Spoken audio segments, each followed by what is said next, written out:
A startled corpse, a blue-eyed woman, and a cryptic message scrawled by a dying man, with the pieces of a Chinese puzzle that wouldn't fit together. Until I found out what was deadly about the orange dog. From the pen of Raymond Chandler, outstanding author of crime fiction, comes his most famous character as CBS presents The Adventures of Philip Marlowe.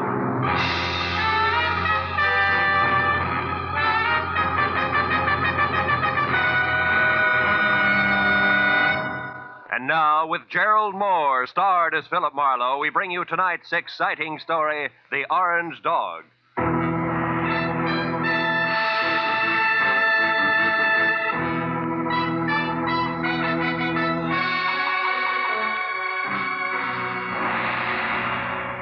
By 6 in the evening of a very slow day, I'd resigned myself to the business of no business. So I took my feet down from my desk, switched off the lights, and started out the door for home with the prospect of a nice, quiet evening ahead of me. But I didn't make it, even as far as the door. Oh. Hello, Philip Marlowe. Marlowe, my name is Shelley Martin. I'm at 8412 Los Feliz, a private residence. I want you to come out here right away. My sister is in a jam, a nasty one. Well, Miss Martin, as a matter of fact, I was just closing up for the night. Look, I need the services of a private detective right now this minute, and I'm prepared to pay for them. There are plenty of others in town. Are you coming or not? Yeah, okay, and thanks for the reminder. That's me you hear sprinting up your front walk. That's much better. And Marlowe, bring your brains along. You're going to need them.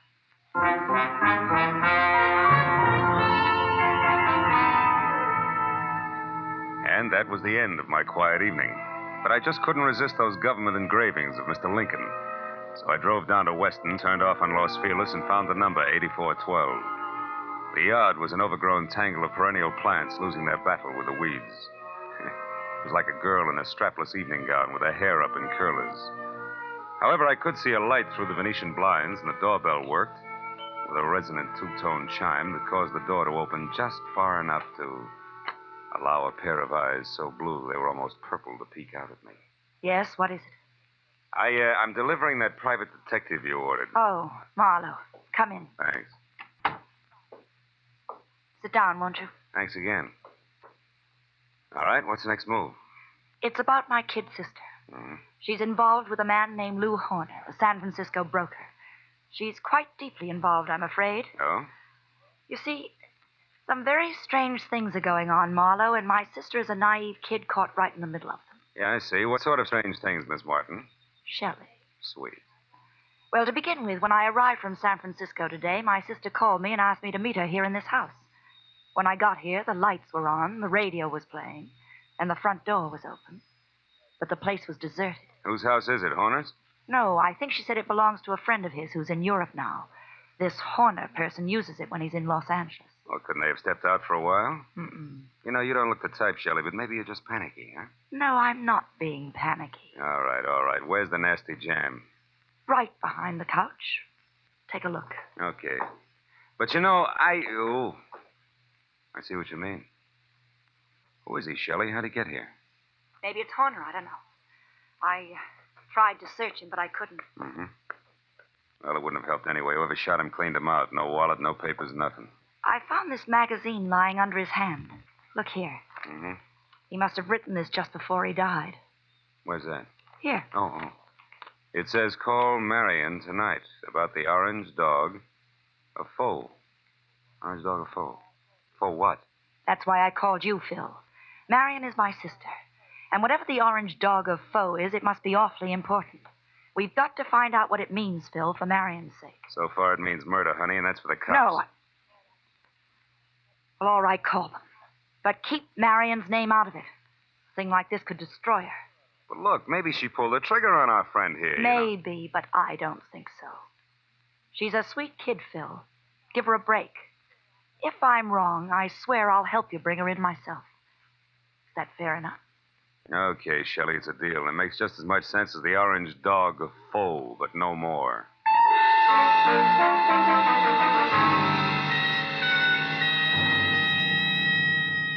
After I checked as far as I could on my client and sent her home, which was to the Villa 12 at the Wilshire Gardens Hotel, I ripped the General Squeegee tire ad with the message scribbled across it out of the magazine, folded it up, and stuck it in my pocket. Next, I called Lieutenant Ibarra at Homicide and told him where I'd found a body, probably named Lou Horner, leaving out all the details about Shelley, Marion, and the orange dog. Then I started out the door, but ducked back as a shadow slid across the walk. I caught a glimpse of a large, ugly head of long, dirty hair set on a small, ugly body that was moving fast. By the time I got out on the walk, Longhair was already putting mileage on a green coupe with a broken taillight.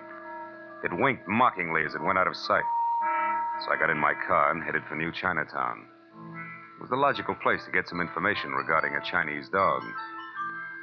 I saw a light filtering through a dingy window, illuminating the words James Tang, dealer in Oriental curios. Inside the musty shop, a little man, dressed in a black kimono, drifted forward, softly. Yes? I think perhaps you can help me, huh? I am honored. To be able to help would bring fragrance of plum blossoms to my nostrils, carpet of rose petals to my humble floor, and 1,000 blessings upon my head. Oh, that's very pretty. Tell me, what is the dog of Foe? The dog of Foe? Why this? This fantastic creature here is called the dog of Foe. His fierce eyes and snarling mouth are to frighten away evil spirits from temples of Buddha. Why do you say called the dog of Foe? Amateur collectors and auctioneers have named him that. It sounds exotic to cash customers. Actually, he is a lion. The lion of Korea. I see. Tang, would you happen to have an orange dog of Foe? Very strange that you should ask that, my friend. Strange? Why? Reason number one. There is no authentic orange dog of Foe. That's a good reason. Why not? Because to Buddhists, orange is color of sorrow. The piece you speak of could not possibly be authentic. What's reason number two? You are second person to inquire after this non-existent orange dog of Foe within the last few minutes. Was it an ugly little man with long hair? Quite contrary. It was a very pretty girl with short hair. Was her name Marion? She made point of not leaving her name. Now, that proves something. However, my friend, old Chinese proverb, loosely translated, says a little knowledge is the instrument of a fool.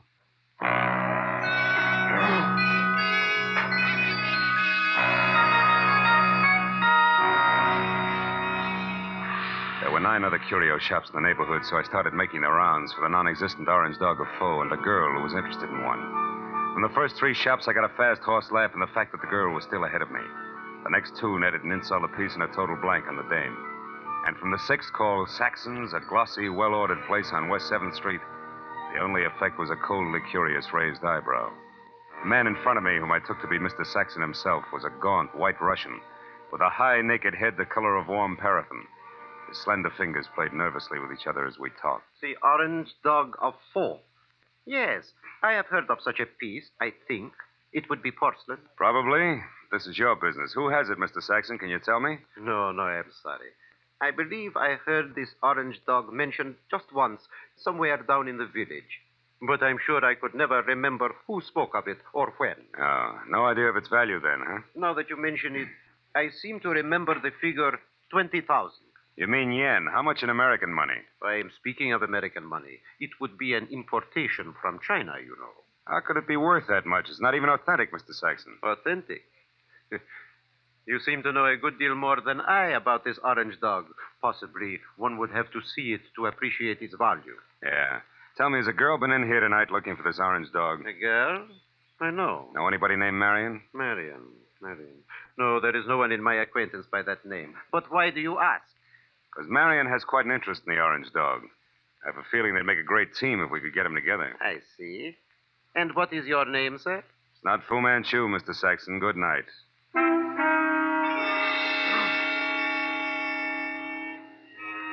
Saxon's expression didn't change. I turned and walked out of the place, and then because, with both of us using double talk, the conversation was bound to deteriorate.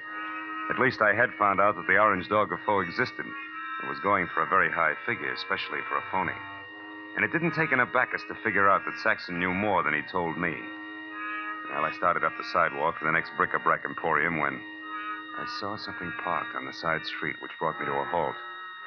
It was that green coupe with the broken tail light. I went over to it, found it empty, and stuck my head inside to check the registration card for Longhair's real name. Yeah, it was a very foolish move because Longhair at that very moment prodded my kidney with the muzzle of a .38. And neither he nor the gun had a sense of humor. All right, Mr. Wise Guy, come on, walk. You and me are going up the alley here. What's the matter? Don't you feel at home in the light? Shut up. I don't like you much anyway, so you better ease off with the smart sayings. Okay, this'll do us far enough. Well, Mr. Wise Guy, did you find what you're looking for? You mean the orange dog, Shorty? The answer's no. The orange dog. So that's where the plates are. What plates? You're working for Horner. You don't know what plates. Look, chum, when you get your next haircut, have your brains dusted off. Nobody works for Horner anymore. Horner's dead. Dead? Since when? What's the surprise act for? You saw the body. You were sneaking around that house on Los Feliz. In fact, you might have killed Horner yourself. That body wasn't Horner. Why, Horner is 3 times the size of that guy in Los Feliz. He's bald. Also, he's so dumb he can't remember his own phone number. Oh, hold it. I'm looking for Olvera Street where they sell those enchiladas. I'm sorry, gentlemen. I don't want to intrude. Hey, quiet. I'll blow your brains out. All right, now, come on, Mr. Wise Guy. Tell me what Horner's got on his mind. You know all right. I saw you taking orders from his girl. You mean Shelley Martin? Who else? Thought maybe you meant Marion. Marion. Who's Marion? Shelley Martin's sister. And don't let it worry you. Marion's got the orange dog eating out of her hand. I don't say. It ain't funny, mister. It's just peculiar. Because Shelley Martin don't have a sister, I know. So it seems like you're a very mixed-up character. In fact, Mr. Wise Guy, you're so mixed up, you're no good to me at all. So get over there with the rest of that.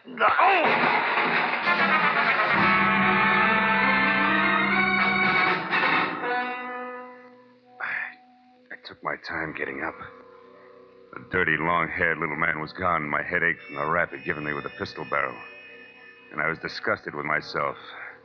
Dry, dirty, disgusted like a drunk at sunrise because a nasty little jerk with an oversized head and a blue-eyed dynamo with auburn hair had me jumping through hoops like a trained ape. I stood in the alley and swore at myself until the futility of that routine dawned on me. Then I decided to go hunting. But I made one stop first at a telephone to at least get Ibarra off my conscience.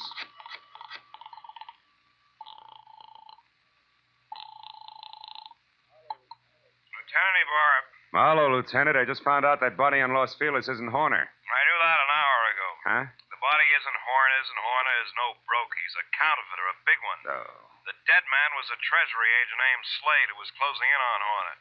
So if you've got anything you haven't told, Phil, you better get it off your chest. At this point, it's a pleasure. Girl named Shelley Martin's calling the signals about now, and she can be found at Villa 12, Wilshire Gardens Hotel. Yeah, hurry. You'll just about meet me there, Ibarra. Now, wait. Suppose you go alone and find out what you can first. That's a switch. I'll follow in half an hour. Let's not freeze her up, Marlowe. Let's keep her talking, okay? Okay, Ibarra. That's easy for her. She's got a forked tongue. Only this time it's going to wag strictly on the straight and narrow, I guarantee it.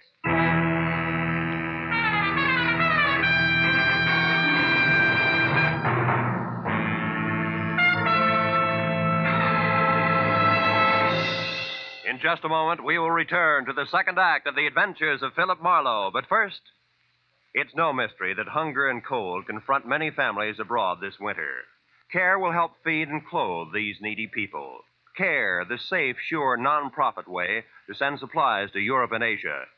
A check to CARE for $10 will send a 21.5-pound, 41,000-calorie food package, or a baby food package, or a layette, or a baby blanket package, or material for clothing. CARE guarantees delivery. You get a signed receipt that your package has reached its destination. Write your check tonight. Mail it first thing in the morning to CARE, C-A-R-E, 50 Broad Street, New York City. And now, with our star, Gerald Moore, we return to the second act of Philip Marlowe and tonight's story, The Orange Dog.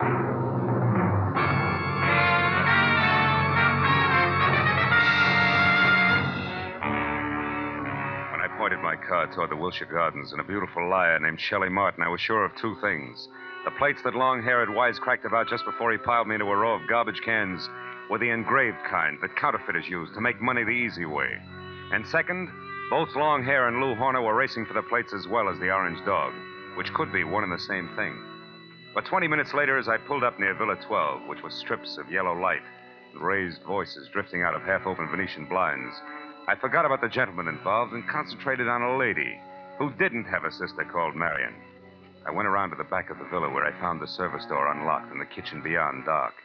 And when I entered and quietly moved to a spot near the living room where I could see Shelley snapping at a pompous, excitable man with a red face, All right, I figured that a little eavesdropping might pay where I off. belong. I'm here in Los Angeles. Is there anything wrong with that, Mr. Horner? Yes, everything.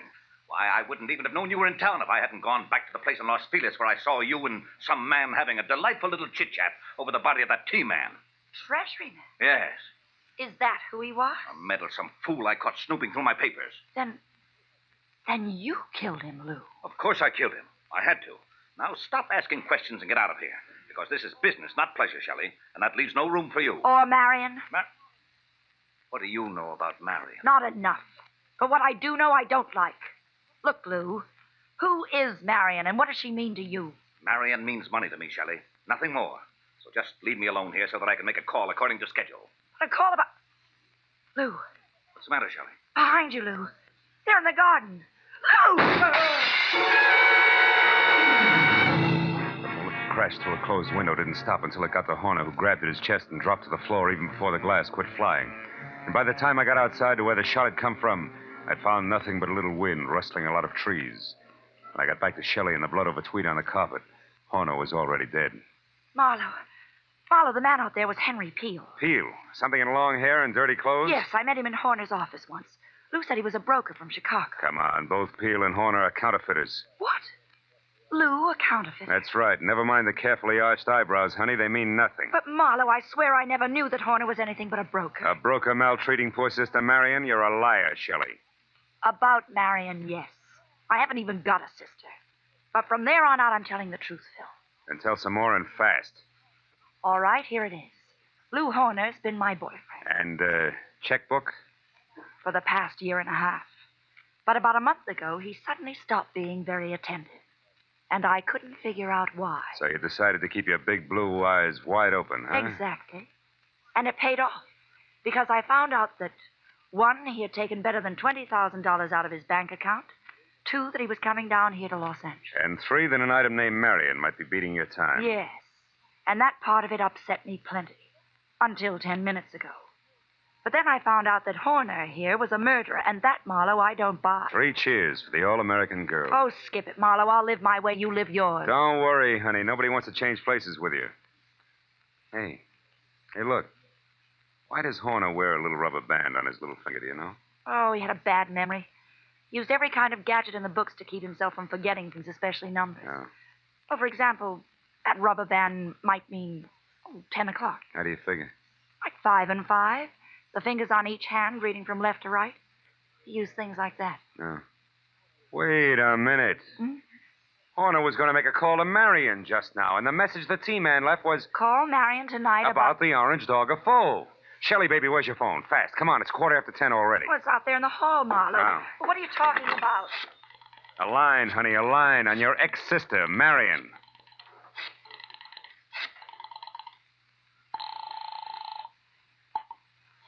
This is Mr. Saxon. Ah.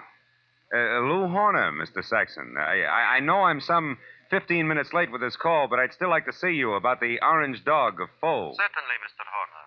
The orange dog is here, waiting for you. Good. I'll be right over. Marlowe, who is Mr. Saxon? A man very close to a lot of trouble, Shelley.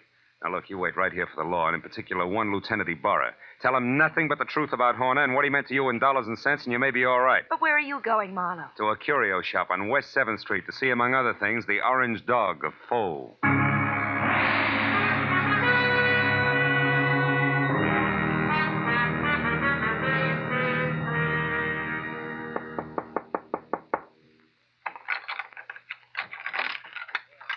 You are the Mr. Horner who called? Yeah. Also the one who was here this afternoon, you remember? Oh, yes. Well, I'm sorry I didn't call you at 10, Mr. Saxon, according to schedule. I hope it hasn't inconvenienced you. No, that's quite all right, Mr. Horner. One moment, sir. Ah.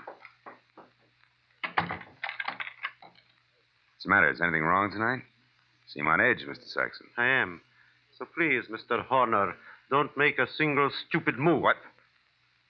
Wait a minute. Why the gun, Mr. Saxon? I promised not to bite the orange dog. You won't even touch the orange dog. Now, who are you? Oh, we've been all through that. I'm Horner, Saxon. Lou Horner of San Francisco. No, you're not. Horner would have had no reason to wander around curio shops as you did this afternoon, asking any and everybody about the orange dog. Now, once more, who are you, and where is the real Lou Horner? All right, we'll take them in that order. I'm a private detective named Philip Marlowe, and Lou Horner's a corpse. But also, I'm a good friend of yours, Saxon, because I'm going to give you a little bit of advice for free. Call it quits, Buster. You're licked. What are you talking about, Marlowe? The T for Treasury man named Slade. Before he died, Saxon, he talked. I see. Yeah, and believe me, he said enough to put you away till orange dogs are as popular as lifesavers. And what do you say, Saxon? Do we play it smart? Very well, Marlowe. We will play it smart. My kind of smart. Now, turn around and walk through that curtain there. I want to show you something. Orange dog, maybe? Yes, the orange dog of Foe. I want you to see it for yourself before you die. Saxon said die like it already happened. And after he relieved me of the comforting bulge of the gun in my pocket and marched me to a large, windowless room that was a little darker than the lining of an 8-ball, he told me to stand very still. Then he turned on a single lamp that rested on a large, scarred table, and next to it an ordinary shipping crate and cushioned on all sides by white wrapping paper. I finally saw the orange dog of Foe. It was a porcelain lion, pop-eyed, majestic in a crazy way. And also it was colored orange, bright and clear. But now that I'd seen it, I knew that the next move was Saxon's. And I turned to face him. It was then that I noticed the black curtain behind him moved slightly. And Longhair quietly stepped into the room. This Mr. Saxon did not know about. Well, Marlowe, now that you have seen the orange dog for your first and last time, what do you think of it? He thinks it's just Jim Dandy, mister. Now drop your gun before I blow the top of your head off. Go on, drop it. It's better. Now sit down there and stay put. You, Marlowe, get across the room. Okay. Thanks for showing up, Peel, before Saxon here ran out of small jokes. Don't kid yourself, Marlowe. I didn't just show up. I've been right behind you all the way. That's how I work. So what do you want, Peel? A couple of very fine engraved plates that I've been after for 6 months now. Plates which could be in the orange dog of Foe? No place else but. Or did you think that maybe the late Mr. Horner wanted as an ornament? But that's all it is. There are no plates in the orange dog. It is only a collector's item. And you're a liar, Saxon. And I know the best way to prove that. Marlowe, pick that thing up and toss it against the wall. No, don't. I tell you, there's nothing in it. Toss it, Marlowe. Go on. Okay, Peel. Now we'll see who's right about the plates being here. Nothing, huh, Peel? No. Nothing. All right, Saxon, get up. I want to know what the plates are, so I'm going to count to 3. That's how long you have to live if you don't tell me. No. Peel, believe me, there are no plates. 1, 2. Hold it, Peel. Wait. Here are the plates. Here. In this jeweled box. Look, right here, under your nose. Is he out, Marlowe? Yeah, he's out all right. He took the light with him, too. Is there another lamp in here? No, there isn't. Nor is there another gun. Why, you stinking little... Wait a minute. Those sirens, Saxon, they're heading this way. Police? Yeah, the police. Looks like sooner or later everybody gets together in the back room at Saxon's, But not everybody stays here, so I'll take this wrapping paper and leave now. Wrapping paper? The stuff that was around the orange dog? Yes, a sample of the best grade of counterfeiting paper made, Marlowe. And that's what Horner was supposed to buy, not plates. Those he got a month ago. Still makes you a crook, Saxon, and one who'll never get past the front door. Oh, no, we'll see about that. Marlowe! Keep shooting, Saxon, in the dark. You got 4 shots left. You filthy murderer! Only 1 now, Saxon. That's number 6. You're through, Saxon.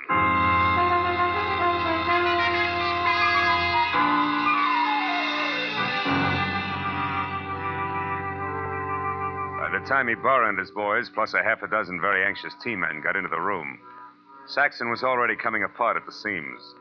But after a half hour of steady questioning, he split wide open and led us all to a basement hideout where the T-men went wild over a few thousand sheets of A1 counterfeiting paper.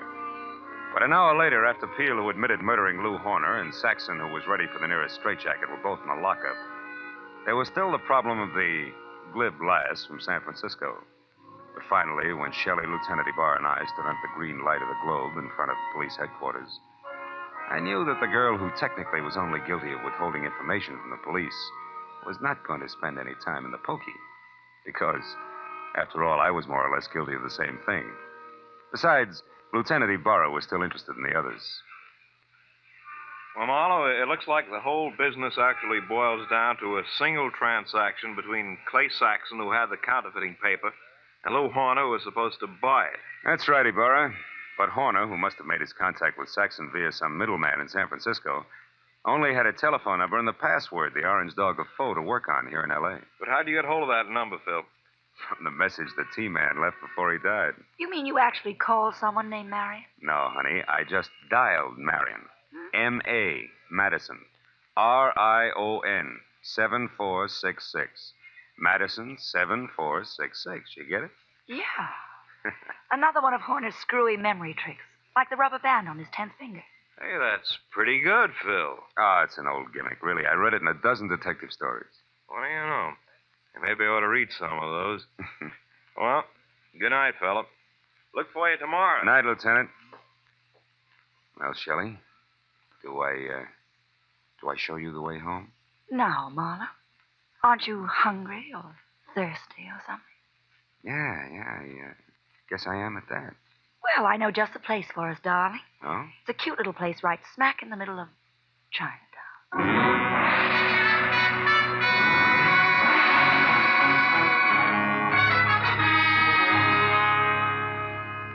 Well, we got through a small Chinese dinner without seeing or hearing from a single orange dog.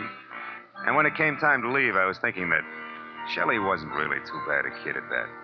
So when she left the table to powder her nose, I started to make plans.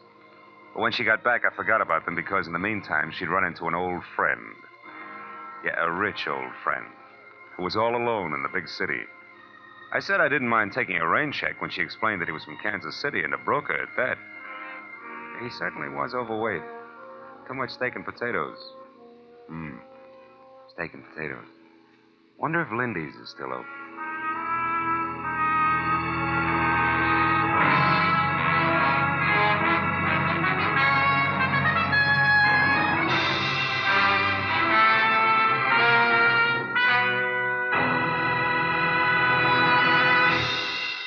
The Adventures of Philip Marlowe, created by Raymond Chandler, stars Gerald Moore, and is produced and directed by Norman McDonald. Script is by Mel Dinelli, Robert Mitchell, and Gene Levitt.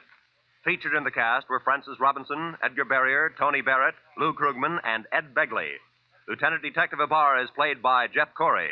The special music was by Richard Orant.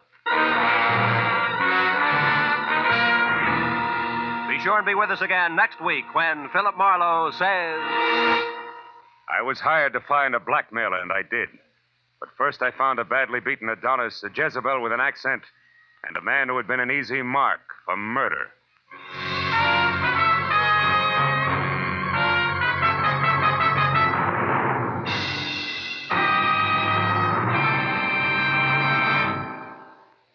"90 minutes of unsurpassed comedy comes to you every Sunday night when CBS brings you The Spike Jones Show, The Jack Benny Show, and Amos and Andy in succession. Tomorrow night, pianist Alec Templeton and songstress Peggy Mann are Spike Jones' special guests. Jack Benny and his gang, and Amos and Andy, following in succession, will bring you more of the laughs that make them first for Sunday night fun. Spike Jones and Amos and Andy come to you over most of these same CBS network stations, and Jack Benny comes to you over them all. Now, stay tuned for Gangbusters, which follows immediately over most of these stations.